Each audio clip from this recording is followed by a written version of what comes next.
Okay, so nag-upload na ako, no? Naka-public na siya. Okay naman pala sa pakiramdam, no?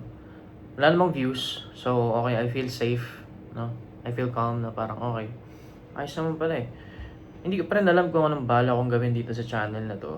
It's mostly like documenting stuff. Kasi may isa akong channel na Road to Success documentary. Like, I want to document my success. Kasi currently, ang success para sa akin, before, ang success para sa akin is magkaroon ng at least 1 million pesos in the bank. Which is doable sa situation ko. Mahirap nga lang talaga. Like, ang hirap niya. Pero ngayon, nagbago yung goal ko actually. That will be my goal, probably. Pero, kasi ang goal ko ngayon, $100,000 eh. Like, I don't want to look at the peso amount. I want to focus on the dollars. And, it can be earnings, no? Savings. Pwede, sabagay, pwede naman. 1 million pesos savings in the bank or cash in the bank. Tapos, revenue, total revenue of my company can be $100,000. That's the goal, no? Probably the goal should be at least 10,000. Anyway. So, yun. Okay naman. Comforting. Okay itong exercise na to. So, I think yun ang problema sa akin minsan eh. Lack of clarity. Like, hindi ko alam kung anong gusto kong gawin. Ang dami kong gustong gawin and I just can't focus. I need to be better at that. And yeah, maybe ito na lang din yung parang soft launch ng Road to Success ko. Like, kasi public, ina-upload ko na siya publicly. Ibang channel yan, tapos naka-private lahat eh. Kasi nga naiilang ako. Sobrang dami rin kasi mga personal stuff dun eh. Ito siguro medyo semi-personal, like, alam mo yun, kasi this is public. Pero, ang naisip ko ngayon na gusto ko subukan, no? Since yun naman ang concept nito eh. Ang concept nitong channel na to is to, share my learnings and my journey rin in a way na baka makatulong sa iba, diba? So, yun. Naisip ko na gawin, meron kasi akong, focus week, no? Sobrang lala kasi talaga ng distraction ko. Ang bilis ko ma-distract, I procrastinate. Ang hirap mag-start. Yun nga, actually, yun yung unang video dito sa channel, di ba? Nakakatawa nga eh. Yung title ng una kong video is Bakit ang hirap magsimula. Tapos 6 years ago na yun, hindi ka tinuloy. Although sobrang iba pa yung utak ko nun, so sobrang understandable yun na hindi ka talaga makapag-start. I don't have the skills, the knowledge, sobrang hilaw na hilaw pa yung utak ko nun. Ngayon, hindi naman paluto, pero konti pa. Half cook. Sabog pa rin eh. Pero yun nga, so yun, sobrang lala talaga. Hindi ko maintindihan pa rin, or maybe naiintindihan ko pero I just forget how to manage myself, no? Kasi hindi ko alam makaka-relate yung mga tao dito, or baka maraming makarelate. Pero ako kasi yung tipo ng tao na gustong gusto kong gawin yung makakabuti sa akin, pero self-sabotage ako minsan. Ang hirap ako sa consistency. Tapos impression or kutob ko kasi nga may ADD symptoms ako or what, something like that. Pero before, paiba-iba utak ko eh. Minsan ayoko siyang isipin kasi I don't wanna label myself like that kasi gusto ko maging, alam mo yan, ayoko I don't want to accept it or maybe accept din. Ang gulo nga eh. Kasi minsan kailangan mong tanggapin kung sino ka para makapagbago ka. Like, what you can measure, you can improve. Pero at the same time, who you believe you are as an identity affects your actions. Ibig sabihin nun, kung ako, maniniwala ako na palagi ako nagpo-procrastinate, may ADD blah blah ako na hindi naman diagnosed, magre-reflect yun sa actions ko kasi yun yung paniniwala ko eh. Diba? Parang ganun.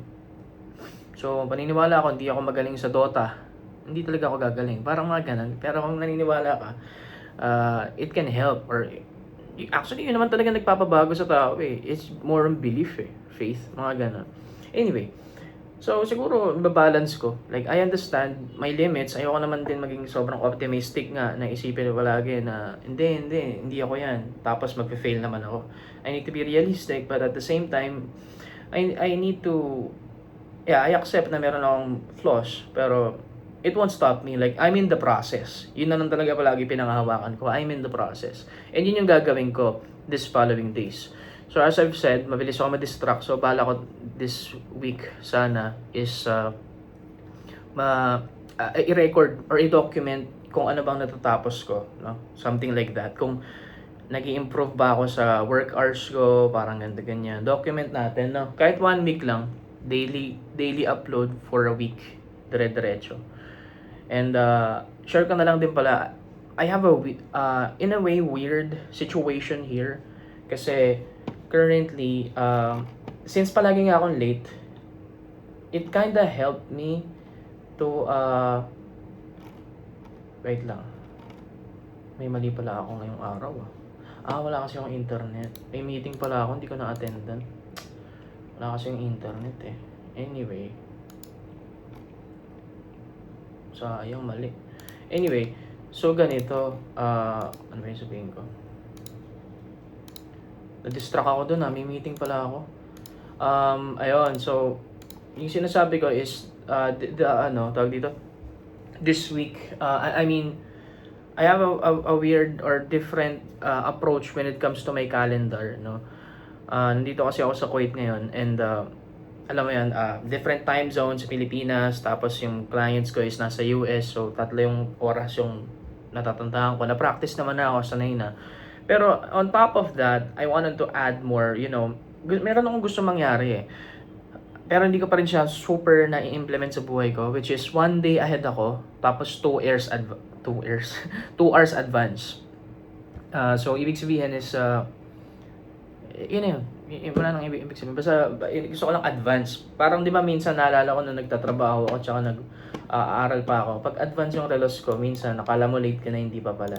Parang ganun. So, ganun yung gusto ko mangyari kasi sobrang palagi akong late.